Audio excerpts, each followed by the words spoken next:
The purpose and need is a problem or opportunity to which BLM is responding and what BLM hopes to accomplish by the action. Now remember, it's the purpose and need for action, not for the document. So don't write that the purpose of the EA is to analyze the effects of the action. The CEQ regulations talk about purpose and need as one thing. And you can present it that way, but we also think it can be helpful to treat it as two aspects, in which we'd consider the need to be the problem or opportunity, and the purpose to be the solution to the problem. However you construct it, it should be brief, unambiguous, and as specific as possible. We have lots of flexibility in how we construct the purpose and need statement, but we recommend that your purpose and need conform to the existing decisions, policies, regulations, or law for most actions.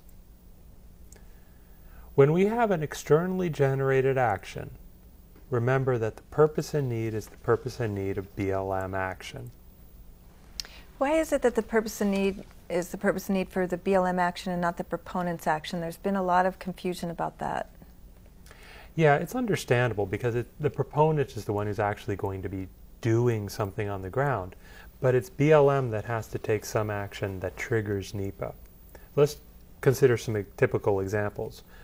A right-of-way request, an application for permit to drill, a special recreation permit. In all these cases, an applicant wants to do something and BLM needs to give them a permit to allow them to do it. In this case, though, the BLM is the one that needs to consider what are the range of alternatives BLM has available. It doesn't help BLM decision-making to think about what are the alternatives available to the applicant.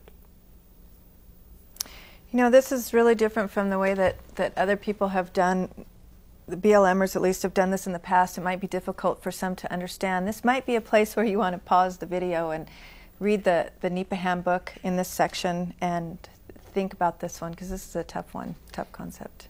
This is definitely a common mistake within the Bureau, and I've noticed that particularly in third-party prepared NEPA documents, our purpose and need is not always written properly. I think that framing up the purpose and need as the Bureau purpose and need is really important, and if you're working with a contractor or a proponent who may be preparing their own EA, we need to get that point across and do some coaching. There's a lot of room for improvement in doing this properly. I think in constructing the purpose and need, we need to remember that the purpose and need is going to dictate the range of alternatives.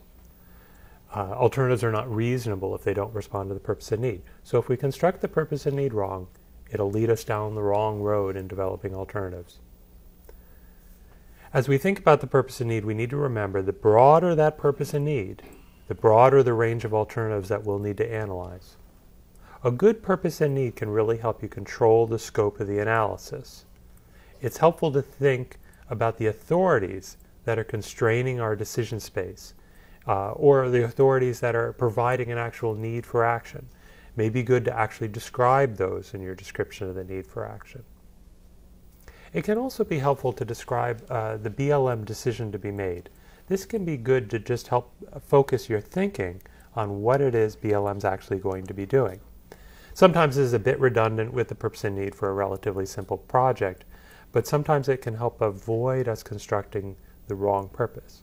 For example, let's take a situation in which an applicant comes to us for a right-of-way so they can provide access to their land where they wish to build a wind farm. Well, the BLM decision to be made here is whether or not to grant or deny the right-of-way request. It is not a decision whether or not to build or not build the wind farm. And so describing that BLM decision to be made can help us guide your thinking to the right purpose and need for action. Now, Richard, because articulating the BLM decision to be made is so critical and important to this process, why aren't we requiring it to be in all EAs all the time? Right. It's a good question. Remember that as we were writing the handbook, one of our guiding principles were that we weren't going to create any new requirements. There's nothing in the CEQ regulations or guidance that requires us to explicitly define the agency decision to be made as a part of the purpose and need. we think it's a very good practice in many cases, so we think it's something good for you to do. And it can help you as you develop the purpose and need as a tool for streamlining the overall NEPA process, keeping it focused on what BLM can do. Another thing to think about in the streamlining is tiering. We need to look at the decisions we've already made. Tiering to a broader analysis can help us limit the scope of what we're looking at, can help us construct a purpose and need that has the right scope, that doesn't get into things that are really outside our decision space. For example, if we have a resource management plan that determined the project areas available for oil and gas leasing with a no surface occupancy stipulation, the purpose and need for an APD should reflect this need for a no surface occupancy stipulation, unless you're entering into an RMP amendment, because that decision has already been made by the broader land use plan. And fortunately, purpose and need is one of those topics that we have more information if you're interested. We have a broadcast and we have an online course. If you'd like information about those, go to the resources tab. It's on the left side of your screen. Now it's time to pick up your participant guide. One of the first items in your participant guide is a sample project initiation letter. We find this to be a very helpful tool to develop early on and share with an interdisciplinary team embarking on a NEPA process. This can set up the process and establish expectations. Generally, we like to write a project initiation letter after we have a purpose and need, even if it's in very draft form. Now, Megan, the project initiation letter, in my experience, is also a good way to highlight the milestones and then the members of the interdisciplinary team that will be involved in the NEPA analysis. Absolutely. As I think you'll see in the sample, the project initiation letter establishes some dates, it lines out the purpose and need, it identifies interdisciplinary team members, key milestones, just sets up the expectations. This is really helpful also to communicate from the decision maker to the interdisciplinary team any specific expectations that he or she may have, resource concerns, etc. We'll do an exercise on purpose and need now. It's exercise 1 in your participant guide. We're going to go through these 2 purpose and need statements and describe what we think about them, and there's room in your participant guide to write down answers as we go. The first example. The purpose and need for BLM action is to provide energy to the West Coast. The first question is it clear what the purpose is? Well, if the purpose is what we hope to accomplish by the action, I'd say it's clear. Provide energy to the West Coast. Is it clear what the need is? Well, if the need is a problem or opportunity, I can't see any expression of a problem or opportunity here, so we don't really know what the need is from this statement. Is it specific enough to guide development of a range of alternatives?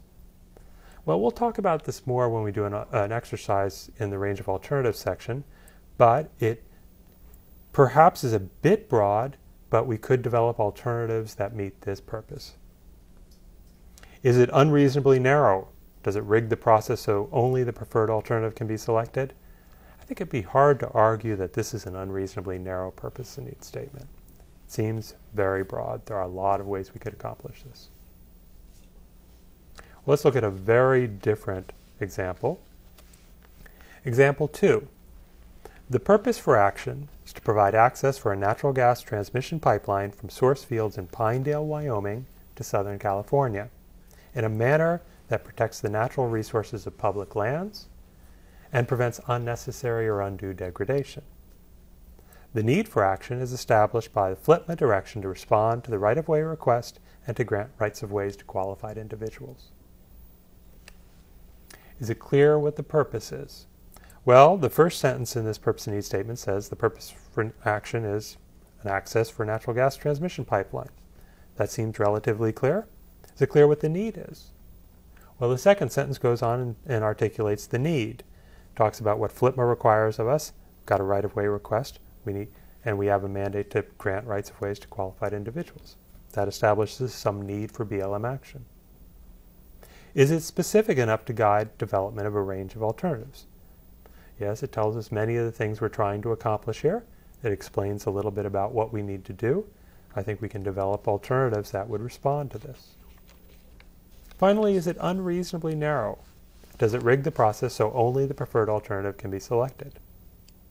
Well, it is somewhat narrow in that it provides a lot of specific information, but there are many alternative ways that we could accomplish this purpose and need. There are different routes, there are different kinds of pipelines that we could talk about. We'll get into this more when we do an exercise for range of alternatives. Okay, now it's your turn. On the next page, there is space for you to do this on one of your NEPA documents. So grab one of your NEPA documents that you brought, and you'll go through the same process that Richard just went through. So you'll look and see, first of all, see if you did the purpose and need as one concept or as two separate ideas. And then determine if it's clear what the purpose is, what the need is, if it's specific enough to guide your range of alternatives, if it's unreasonably narrow. A lot of the EA documents, especially that we've seen, the purpose and need is so narrow, there's only one alternative that would fit it. So see if that's okay or if you need to broaden it out a little bit. And then finally, this is one thing Richard didn't talk about, but how does it measure up to the NEPA handbook guidance? Pull out your NEPA handbook, see how it fits the guidance. Then once you have that information, what you're going to do next is rewrite your purpose and need so that it is consistent with the handbook. Make sure that the purpose is clear, the need is clear, etc. And it doesn't matter whether your EA or EIS is complete or not. If it's complete, then it's a low-risk way of having some practice, and if it's not complete, it's a way to improve your NEPA document. And then finally, we'd like you to talk over your revised purpose and need with your favorite colleague or NEPA coordinator. All right, good luck.